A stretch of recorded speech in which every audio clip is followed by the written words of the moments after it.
പുതിയ വീഡിയോയിലേക്ക് എല്ലാവർക്കും സ്വാഗതം. ഇന്നത്തെ വീഡിയോയിൽ ഞാൻ ഉൾപ്പെടുത്തിയിരിക്കുന്നത് കാർഷിക വിപ്ലവങ്ങളെക്കുറിച്ചാണ്. ആദ്യത്തെ വിപ്ലവം ഹരിത വിപ്ലവമാണ്, ഗ്രീൻ റവല്യൂഷൻ. കൃത്രിമ വളങ്ങൾ, കീടനാശിനികൾ, ആധുനിക ജലസേചന മാർഗങ്ങൾ, അത്യുൽപാദന ശേഷിയുള്ള വിത്തുകൾ, ആധുനിക യന്ത്ര സംവിധാനങ്ങൾ എന്നിങ്ങനെ നൂതന കൃഷിരീതികൾ സ്വീകരിച്ച് കാർഷിക രംഗത്തുണ്ടാക്കിയ അത്ഭുതകരമായ മാറ്റമാണ് ഹരിത വിപ്ലവം. അന്താരാഷ്ട്ര തലത്തിൽ ഹരിത വിപ്ലവത്തിന് തുടക്കം കുറിച്ചത് നോർമൻ ഇ ബോർലോഗ് എന്ന മെക്സിക്കൻ ശാസ്ത്രജ്ഞനാണ്. അപ്പോൾ അന്താരാഷ്ട്ര തലത്തിൽ ഹരിത വിപ്ലവത്തിന് തുടക്കം കുറിച്ചത് നോർമൻ ഇ ബോർലോഗ് എന്ന മെക്സിക്കൻ ശാസ്ത്രജ്ഞനാണ്. അടുത്തത് ഇന്ത്യയിൽ ഹരിത വിപ്ലവത്തിൻ്റെ ഉപജ്ഞാതാവ്. ഇന്ത്യയിലേക്ക് വരുമ്പോൾ ഹരിത വിപ്ലവത്തിൻ്റെ പിതാവ് അല്ലെങ്കിൽ ഉപജ്ഞാതാവ് എന്നൊക്കെ ചോദിക്കാം. അതാരാണ്? ഡോക്ടർ എം എസ് സ്വാമിനാഥനാണ് ഇന്ത്യയിലെ ഹരിത വിപ്ലവത്തിൻ്റെ പിതാവ്. അന്താരാഷ്ട്ര തലത്തിൽ, അതായത് അന്താരാഷ്ട്ര തലത്തിലെ ഹരിത വിപ്ലവത്തിൻ്റെ പിതാവ് എന്ന് ചോദിച്ച നോർമൻ ഇ ബോർലോഗ്. ഇന്ത്യയിൽ ഹരിത വിപ്ലവത്തിൻ്റെ പിതാവ് ഡോക്ടർ എം എസ് സ്വാമിനാഥൻ. ഇന്ത്യയിൽ ഹരിത വിപ്ലവത്തിൻ്റെ രണ്ടാം ഘട്ടം അറിയപ്പെടുന്ന പ്രോട്ടീൻ റവല്യൂഷൻ എന്നാണ്. ഇന്ത്യയിൽ ഹരിത വിപ്ലവത്തിൻ്റെ രണ്ടാം ഘട്ടം അറിയപ്പെടുന്നത് എന്താണ്? പ്രോട്ടീൻ റവല്യൂഷൻ എന്നാണ് രണ്ടാം ഹരിത വിപ്ലവത്തിന് അറിയപ്പെടുന്നത്. അത് നരേന്ദ്രമോദിയും അരുൺ ജെയ്റ്റ്ലിയും ചേർന്നാണ് ഹരിത വിപ്ലവത്തിൻ്റെ രണ്ടാം റവല്യൂഷൻ കൊണ്ടുവന്നത്. അപ്പോൾ നരേന്ദ്രമോദിയും അരുൺ ജെയ്റ്റ്ലിയും ചേർന്നാണ് ഹരിത വിപ്ലവത്തിൻ്റെ രണ്ടാം പതിപ്പ് രൂപപ്പെടുത്തിയത്. ഉയർന്ന കാർഷിക ഉൽപ്പാദനം കൈവരിക്കുക എന്നതാണ് ഈ ഘട്ടത്തിൽ ലക്ഷ്യമിടുന്നത്. ഇനി അതിനെക്കുറിച്ചുള്ള ചോദ്യങ്ങൾ നമുക്ക് നോക്കാം. ഹരിത വിപ്ലവത്തിൻ്റെ പിതാവ് നോർമൻ ബോർലോഗ്, USA-കാരനാണ്. അപ്പോൾ ക്വസ്റ്റ്യനിൽ ഹരിത വിപ്ലവത്തിൻ്റെ പിതാവ് എന്ന് മാത്രം ചോദിച്ചിട്ട് ഓപ്ഷനിൽ നോർമൻ ഇ ബോർലോഗ് ഉണ്ട്, എം എസ് സ്വാമിനാഥൻ ഉണ്ട്, പിന്നെ വേറെ രണ്ടുപേരുണ്ട്. അങ്ങനെയാണെങ്കിൽ നിങ്ങൾക്ക് കൺഫ്യൂസ്ഡ് ആകരുത്. ഹരിത വിപ്ലവത്തിൻ്റെ പിതാവ് എന്ന് മാത്രം ചോദിച്ചാൽ അത് നോർമൻ ബോർലോഗ് ആണ്.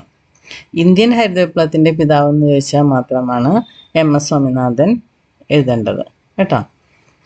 നോർമൻ ബോർലോഗിന് സമാധാനത്തിനുള്ള നോബൽ പുരസ്കാരം ലഭിച്ച വർഷം 1970 ഹരിത വിപ്ലവത്തിൻ്റെ ജന്മദേശം മെക്സിക്കോ. ഹരിത വിപ്ലവത്തിൻ്റെ ഏഷ്യയിലെ ഗേഹം എന്നറിയപ്പെടുന്നത് ഫിലിപ്പൈൻസ് ആണ്. ഇന്ത്യയിലെ ഹരിത വിപ്ലവത്തിൻ്റെ പിതാവ് എന്നറിയപ്പെടുന്ന ഡോക്ടർ എം എസ് സ്വാമിനാഥൻ. കാർഷിക രംഗത്തെ വിപ്ലവകരമായ മാറ്റത്തെ വിശേഷിപ്പിക്കുന്നതാണ് ഹരിത വിപ്ലവം. ഹരിത വിപ്ലവം കൊണ്ട് നേട്ടമുണ്ടാക്കിയ ഭക്ഷ്യധാന്യങ്ങൾ അരി, ഗോതമ്പ്. ഹരിത വിപ്ലവത്തിലൂടെ കൂടുതൽ ഉൽപ്പാദിപ്പിച്ച ധാന്യം ഗോതമ്പ്. ഹരിത വിപ്ലവം കൊണ്ട് ഏറ്റവും കൂടുതൽ നേട്ടമുണ്ടാക്കിയ ഇന്ത്യൻ സംസ്ഥാനം പഞ്ചാബ്. ഹരിത വിപ്ലവം ഇന്ത്യയിൽ ശക്തമായത് ഏത് പദ്ധതി കാലഘട്ടത്തിലാണ്? 1966-69 റോളിംഗ് പ്ലാനിലാണ്. ഹരിത വിപ്ലവ കാലഘട്ടത്തിലെ ഇന്ത്യയിലെ കൃഷിമന്ത്രി ആരായിരുന്നു? സി സുബ്രഹ്മണ്യനായിരുന്നു. ഹരിത വിപ്ലവത്തിലൂടെ ലോകത്തിലെ ഏറ്റവും വലിയ ഭക്ഷ്യോൽപാദകരായി ഇന്ത്യ മാറിയ കാലഘട്ടമാണ് 1970-80 കാലഘട്ടങ്ങൾ. അത്രയേ ഉള്ളൂ ഹരിത വിപ്ലവത്തിനെ കുറിച്ച് പറയാനായിട്ട്. ഇനി ധവള വിപ്ലവം, വൈറ്റ് റവല്യൂഷൻ. പാലിൻ്റെയും പാൽ ഉൽപ്പന്നങ്ങളുടെയും ഉൽപാദന വർധനവ് ലക്ഷ്യമാക്കി ആരംഭിച്ച പദ്ധതിയാണ് ധവള വിപ്ലവം. വർഗസങ്കരണത്തിലൂടെ മികച്ച ഇനം കന്നുകാലികളെ വികസിപ്പിച്ചെടുക്കാനും അതുവഴി ലക്ഷ്യം നേടാനും ഈ വിപ്ലവത്തിലൂടെ സാധിച്ചു. ഡോക്ടർ വർഗീസ് കുര്യനാണ് ധവള വിപ്ലവത്തിന് നേതൃത്വം നൽകിയത്. അപ്പോൾ ഡോക്ടർ വർഗീസ് കുര്യനാണ് ധവള വിപ്ലവത്തിൻ്റെ പിതാവ്. ധവള വിപ്ലവത്തിൻ്റെ ചോദ്യോത്തരങ്ങൾ നോക്കാം. ഇന്ത്യയിലെ ധവള വിപ്ലവത്തിൻ്റെ പിതാവ് ഡോക്ടർ വർഗീസ് കുര്യൻ. ഡോക്ടർ വർഗീസ് കുര്യൻ്റെ ജന്മദേശം കോഴിക്കോട്. ദേശീയ ക്ഷീര വികസന ബോർഡ് നിലവിൽ വന്ന വർഷം 1920.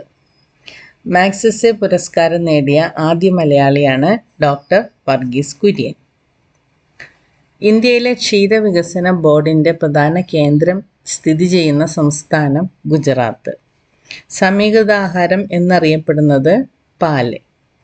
പാലിൽ ജലത്തിൻ്റെ അളവ് എത്ര ശതമാനമാണ്? 88%. പാലിന് രുചി നൽകുന്ന ഘടകം ലാക്ടോസ്. പാലിൽ അടങ്ങിയിരിക്കുന്ന പ്രധാന പ്രോട്ടീൻ കാസീൻ. പാലിന് വെളുത്ത നിറം നൽകുന്നത് കാസീൻ. പാലിന് നേരിയ മഞ്ഞ നിറം നൽകുന്ന ഘടകമാണ് റൈബോഫ്ലാവിൻ.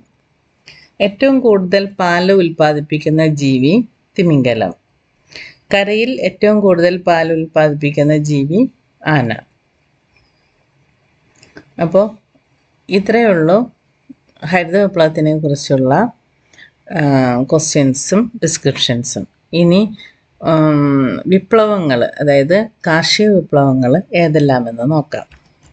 വിപ്ലവങ്ങൾ: ഉൽപ്പന്നം അല്ലെങ്കിൽ ലക്ഷ്യം, വിപ്ലവത്തിൻ്റെ പിതാവ് അല്ലെങ്കിൽ മാതാവ്. ആദ്യം തന്നെ ഹരിത വിപ്ലവം, ഗ്രീൻ റവല്യൂഷൻ, ഭക്ഷ്യധാന്യ ഉൽപാദനമാണ്. ഭക്ഷ്യധാന്യ ഉൽപാദനമാണ് ഇതിൻ്റെ ലക്ഷ്യം. വിപ്ലവത്തിൻ്റെ പിതാവ് MS സ്വാമിനാഥൻ. നിത്യഹരിത വിപ്ലവം, എവർഗ്രീൻ റവല്യൂഷൻ, അതിൻ്റെയും പിതാവ് MS സ്വാമിനാഥനാണ്. കാർഷിക മേഖലയിലാണ്. ലക്ഷ്യം എന്താണ്? സാങ്കേതിക വികസനത്തിൽ പാരിസ്ഥിതിക തത്വങ്ങളുടെ സംയോജനം, അതാണ് ലക്ഷ്യം. നിത്യഹരിത വിപ്ലവം, ഹരിത വിപ്ലവം, അത് രണ്ടിൻ്റെയും പിതാവ് MS സ്വാമിനാഥൻ. ഇനി പ്രോട്ടീൻ വിപ്ലവം, പ്രോട്ടീൻ റവല്യൂഷൻ, ഹരിത വിപ്ലവത്തിൻ്റെ രണ്ടാം പതിപ്പാണ് പ്രോട്ടീൻ വിപ്ലവം. അതിൻ്റെ പിതാവ് ആരൊക്കെയാണ്? നരേന്ദ്രമോദിയും അരുൺ ജെയ്റ്റ്ലിയും ചേർന്ന് ആണ് രൂപപ്പെടുത്തിയത്. അതുകൊണ്ട് അവരെ ഹരിത വിപ്ലവത്തിൻ്റെ രണ്ടാം പതിപ്പായ പ്രോട്ടീൻ വിപ്ലവത്തിൻ്റെ പിതാവെന്ന് അറിയപ്പെടുന്നു.